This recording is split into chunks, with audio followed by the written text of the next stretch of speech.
अस्सलाम वालेकुम इंस्पेक्टर। खान साहब, हम सुना रहे तो कब पुलिस थाने बुलाए रही? कोई नया ऑफिसर आया है, हमको जानते नहीं। बाहर वाले बच्चे, एक चाय लाओ।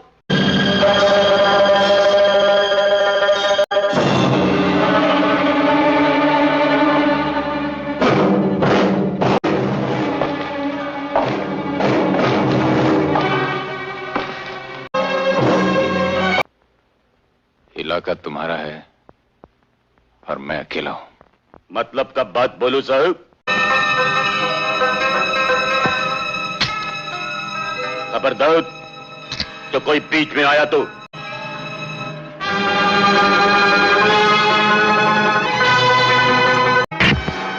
उठो साहब।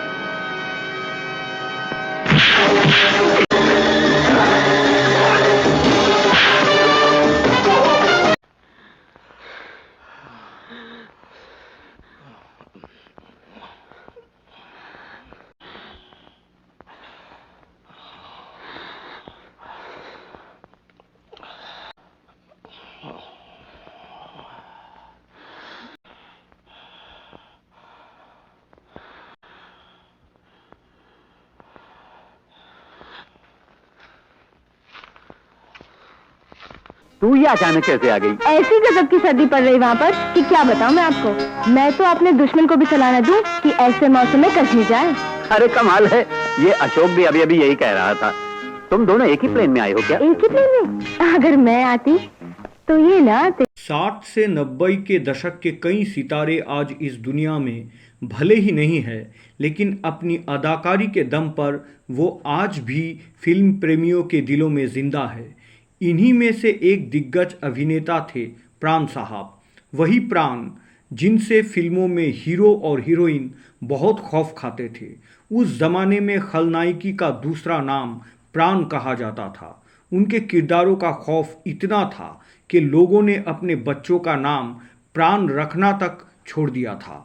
फिल्म के आखिरी में सभी कलाकारों के नामों के बाद एंड प्राण लिखा हुआ आता था, जो फिल्म में उनकी दमदार मौजूदगी और दर्शकों के क्रेज को बताता था।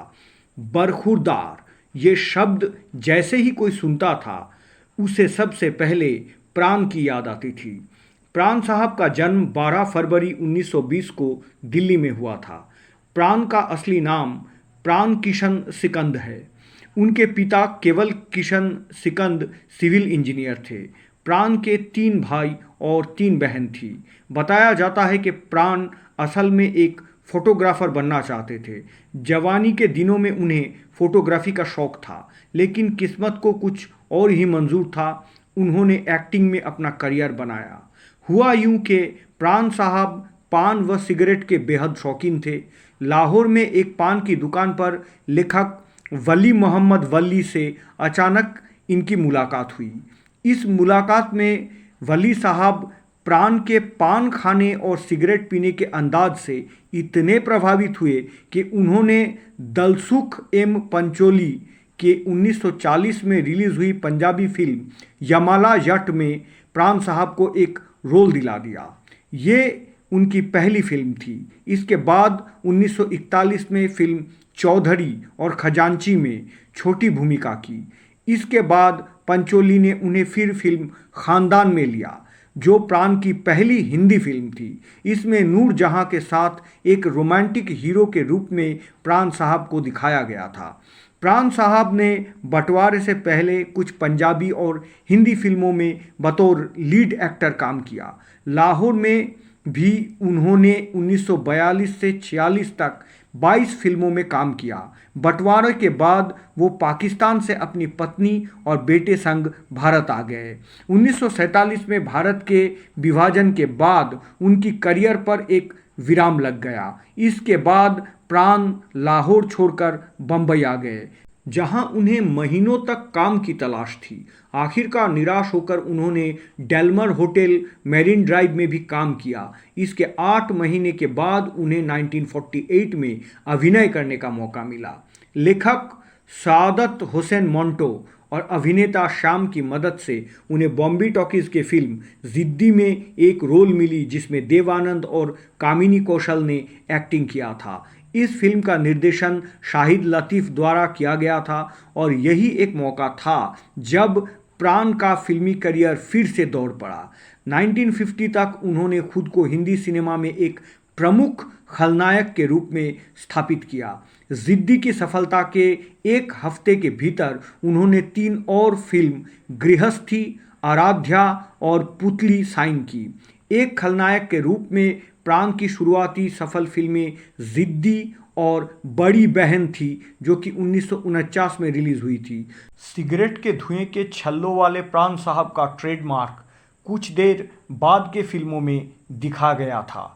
प्राण साहब 1950 और 60 के दशक में दिलीप कुमार, देव आनंद और राज कपूर के विपरीत मेन विलेन या मुख्य खलनायक के रूप में फिल्मों में नजर आते थे। 1950 के दशक में M.V. रमन, नाना भाई भट्ट, कालिदास, रविंदर देव, I.S. जौहर और विमल रॉय जैसे नामचीन निर्देशकों ने प्राण साहब को बार बार अपने फिल्मों में कास्ट किया। इसी तरह 1960 के दशक में वे अक्सर A. भीम सिंह, शक्ति सामंत, वप्पी सोनी, के अमरनाथ, नासिर हुसैन सहित अन्य निर्देशकों की पहली पसंद थे। 1970 के दशक में नए छोटे निर्देशकों और निर्माताओं ने उन्हें अपने फिल्मों में कास्ट करने लगे। भले ही प्राण साहब की भूमिका सपोर्टिंग एक्टर या सहायक अभिनेता व खलनायक की रही, पर हर फिल्म में उनकी अहमियत हीरो से कम नहीं होती थी। फिल्मों में नेगेटिव रोल करके प्राण साहब ने खौफनाक विलेन का टैग अपने नाम किया था। प्राण साहब वो कलाकार हैं जिन्होंने फिल्म इंडस्ट्री में हीरो बनकर ही लोकप्रिय होने की गलतफहमी को लोगों के जहन से उतारा था। प्राण ने 1940 के दशक से 1990 के दशक तक हिंदी सिनेमा में एक खलनायक और चरित्र अभिनेता के रूप में करीब करीब 350 से अधिक फिल्मों में काम किया। उन्होंने खानदान, पिलपिली साहब और हलकू में लीड रोल का किरदार निभाया था। इसके बाद 1958 में आई मधुमती।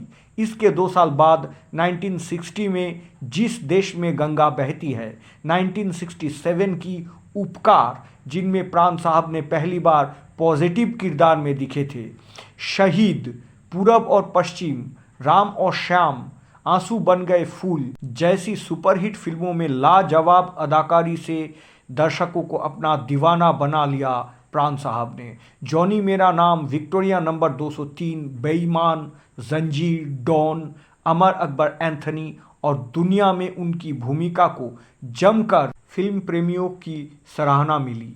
प्राण साहब दर्शकों के दिलों पर अपनी एक्टिंग का जादू इस कदर चलाते थे कि स्क्रीन से दर्शकों की नज़र नहीं हटती थी। इसलिए कहा तो ये भी जाता है कि वो फिल्मों में हीरो से ज़्यादा फीस लेते थे।